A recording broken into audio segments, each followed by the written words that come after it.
All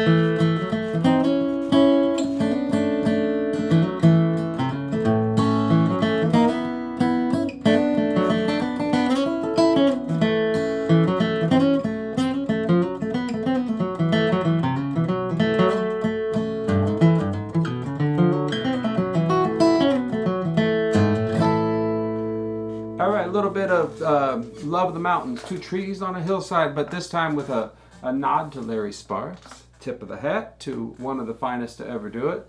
No better country singer or country guitar player than Larry Sparks.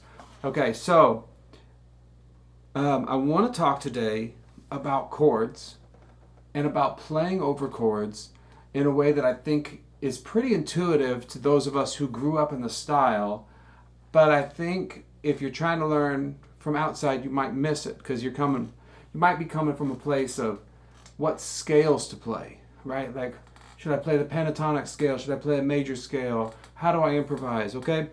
But everything's right there in the chord shape, okay? So let's look at a G chord, okay? I got a G chord. I got this G chord, and I got this G chord. You know, those are the exact same thing. G, B, D, G, G, B, D, G. It's the same chord, okay? First, third, fifth octave. First, third, fifth octave. I even go to this C chord. First, third, fifth octave. And then I go to this C chord right there. First, third, fifth. And there's an octave up there somewhere if you want it, right? So we start thinking these things are all different. No, they're all the same. Okay? All right, so I want to take like a G run, okay? Take me a G run. Okay, basic G run, okay? Move it over. It's the same thing in C. Okay? Now let's figure out what this is about. What comes before bluegrass music, okay? You got country music. You got blues. You got jazz. You got ragtime.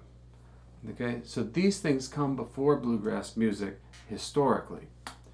So there's a chord out there in the early days of jazz, in the early days of blues, that's very common. And you hear Doc Watson play it sometimes, but you don't hear a lot of bluegrass players play it unless you're playing swing. What is that chord? It's a 6 chord, like a G6, okay? This is like a chord from like, think shake, rattle, and roll, early rock and roll, okay?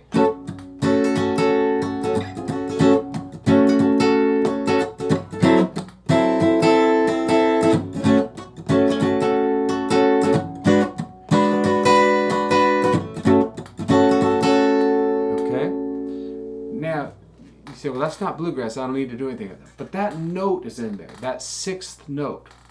You count up the scale. 1, 2, 3, 4, 5, 6. So we've got the basic chord, and we're going to add the 6th note to it. Root, 3rd, 5th, 6th. Okay? Now, this is going to sound like an old-timey blues bass line, okay? It's going to be kind of lame. It's going to be kind of lame. Ba-boom, doo, doo. Okay? I can mix it up.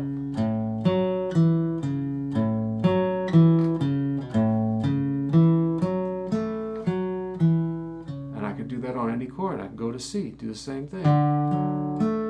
Okay, we're not to bluegrass yet, are we? It still sounds like old-timey, kind of rock and roll, or kind of lame. But it's there in the music that comes before bluegrass. Okay?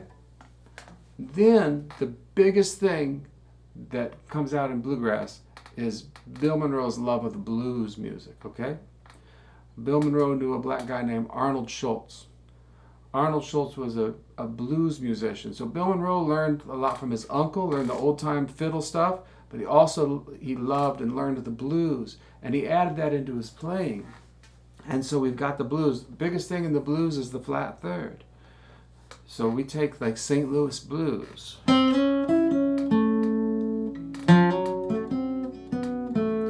Okay, you could just take that line right there. Here I got a G chord. Flat third, up to the 3rd. Go to the C chord. Flat third, use the C7th. I mean, that's a That's the blues right there. That's the whole style in 4 bars of music, right?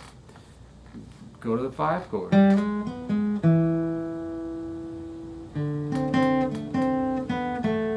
So there's so much in this early music. Well, that's where those notes are coming from. It's not from a scale. It's from the blues. It's from adding the 6th note in there. It's from adding that blue note in there. Okay? So now, let's look at Larry's break again.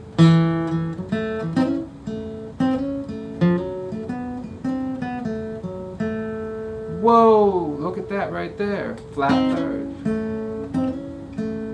Okay? Here we go to the C chord. He comes in.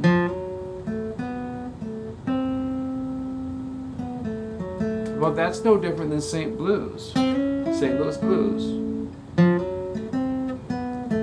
It's no different than that, using the C7.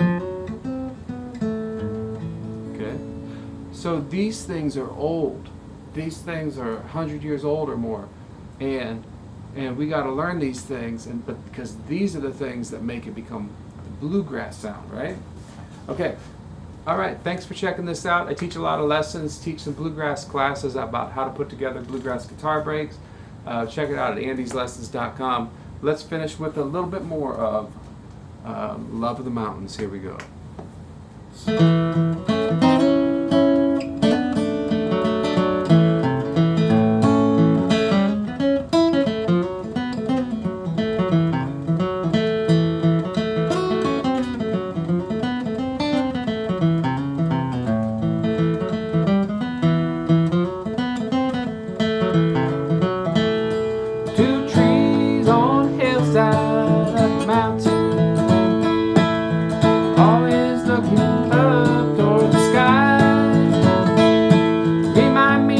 My papa